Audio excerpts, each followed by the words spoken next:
I'm Kathy Cheel, and I've applied for the position of the Chief Knowledge Officer at the Online Learning Consortium. First of all, a little bit about myself for those who don't know me. I first got into online learning in 1994. An earthquake hit California State University at Northridge, and we were all out of business for about 3 months. So I took my little Mac SE home and began to write a little program on HyperTalk. And this was for my art history classes.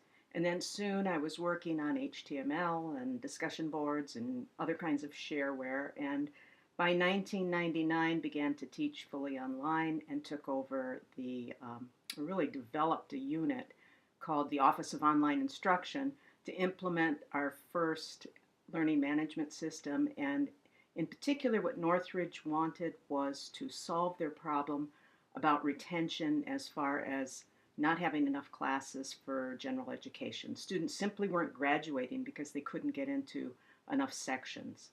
And so we did a program to develop general education online that was quite successful. Then I went off to Oakland University in 2004, and their problem was simply not enough enrollment, and so that's the problem we worked on. I developed about 20 complete online programs, which was not easy considering the hostility of the faculty at that particular time. And also, they were not really organized or set up for it. Distance education was spread throughout the schools rather than being centralized. But as the central unit for implementing the technology as well as training, we were also given the job of developing online programs. So that became fairly successful.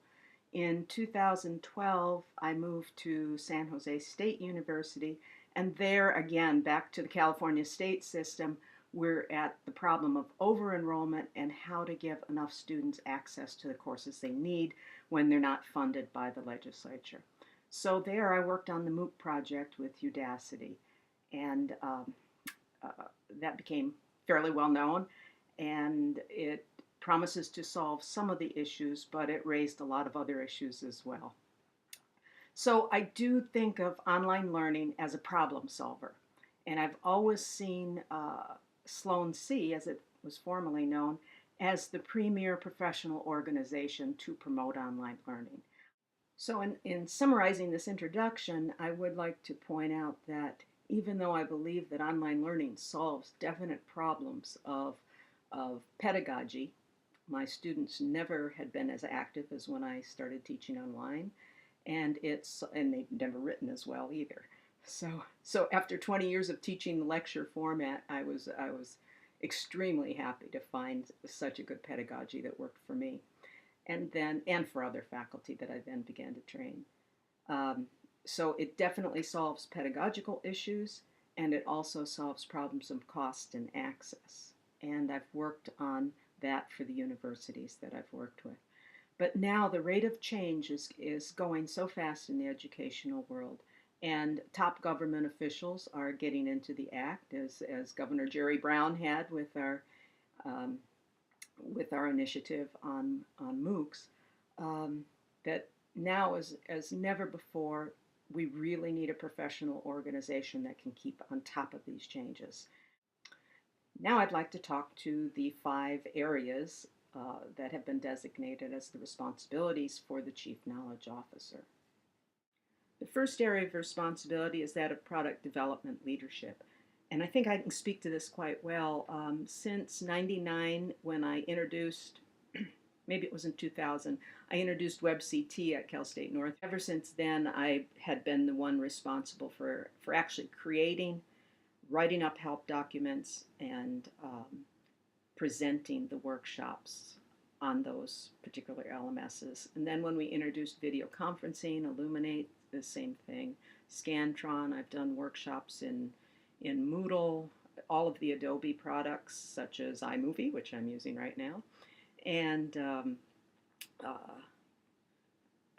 other kinds of things as well. There's an enormous amount of workshops that I've run over the years, and it's been a lot of fun because faculty come, and I knew at the beginning in the mid-90s when I had taken a workshop in our IT department and they told me every menu item that I knew I would never remember, that there had to be a better way. So I've really emphasized faculty having a good time at these workshops, as well as learning what they wanted to learn. The emphasis is on the faculty rather than on me. So I I I think workshops and other ways of helping faculty are really at the heart of a university adapting change.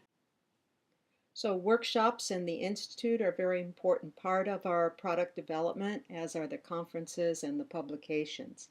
And as we're developing new offerings, we need to research desire for them.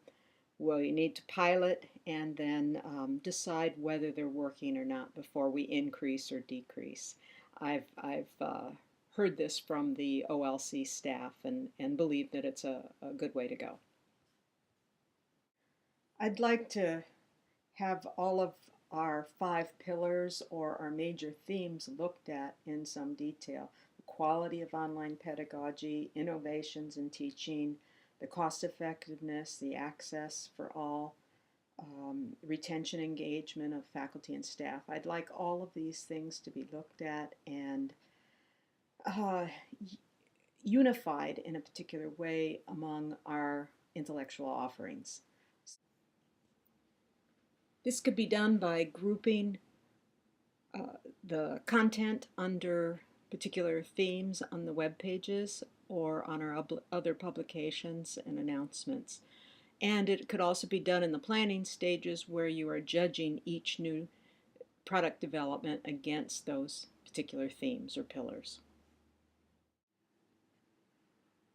The second area of responsibility is learning innovation. And I have to say, this is probably the original reason, besides the fact that my students worked harder in online classes and learned more and were much more interesting because they talked and all.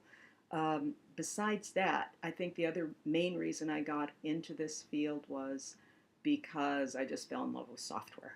And so I've always been very interested in learning innovations, different technology innovations, but also the best kind of learning for different students. And some students took to one thing, others to another.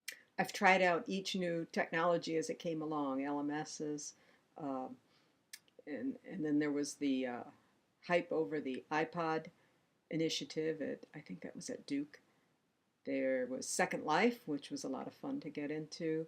There was social media, Twitter, and then of course the MOOCs just lately. So I've tried out each of those innovations and generally written a chapter or an article on all of them as they came along.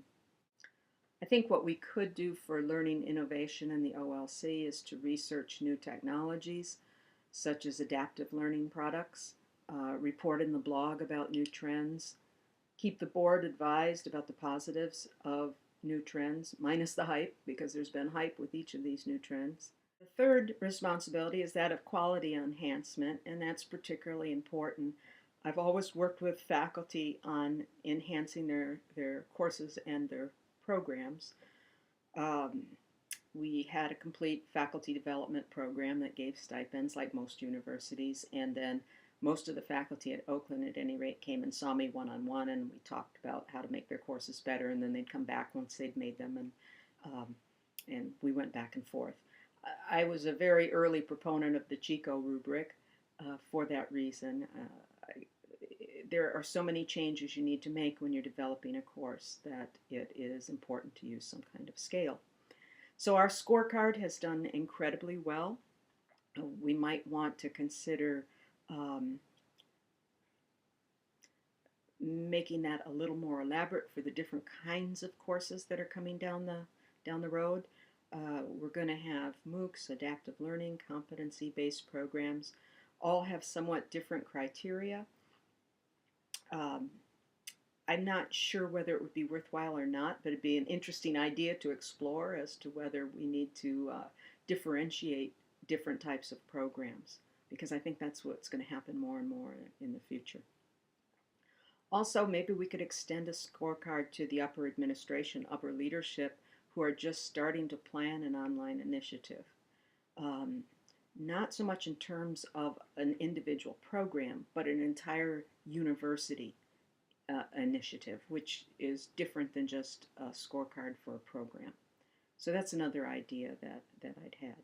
And of course, we also need to show quality in all of our offerings, our web pages, our workshops, our processes for signing up for the conferences. The fourth area is that of community engagement and development.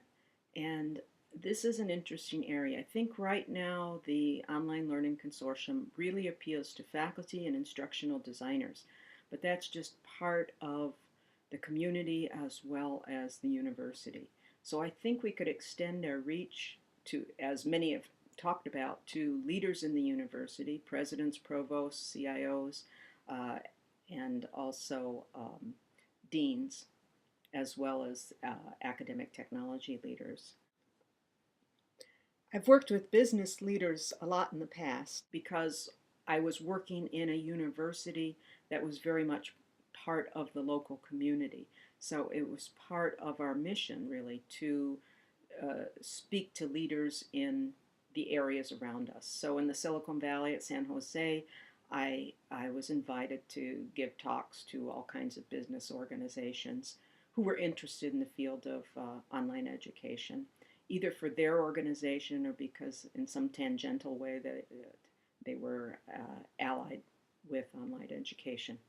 And also, while I was in Oakland University, I worked with the car companies because they all have educational components as well. And so they were particularly interested in new developments that we were doing. I think that in particular, we can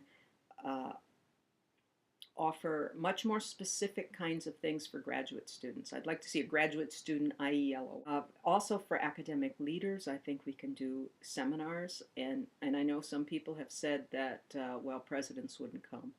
I've gone to all kinds of seminars with presidents at, my two presidents at the last two universities I were working at were very happy to go to anything having to do with online development.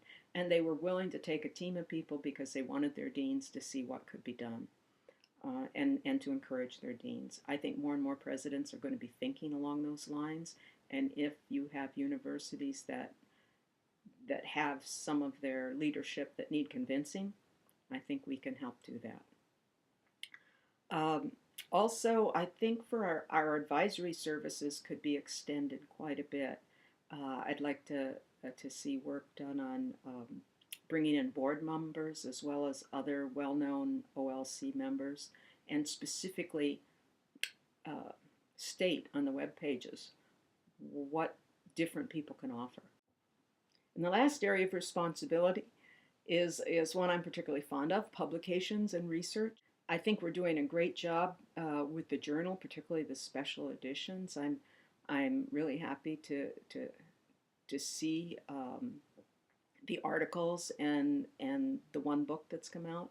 I would like to see an increase in the book publishing in particular. We did a lot of that in the earlier days. The surveys have always been important, particularly in that they gave us an identity fairly early on. Sloan C was mentioned over and over because of those early surveys. And there wasn't much competition in those days, granted, but it meant that we were the first in people's minds when people thought of online education. Well, there you have it. Thank you for listening. 15 minutes is a long time for an online video. But I'm very excited at the thought of working more closely with Online Learning Consortium, and thank you again. Bye.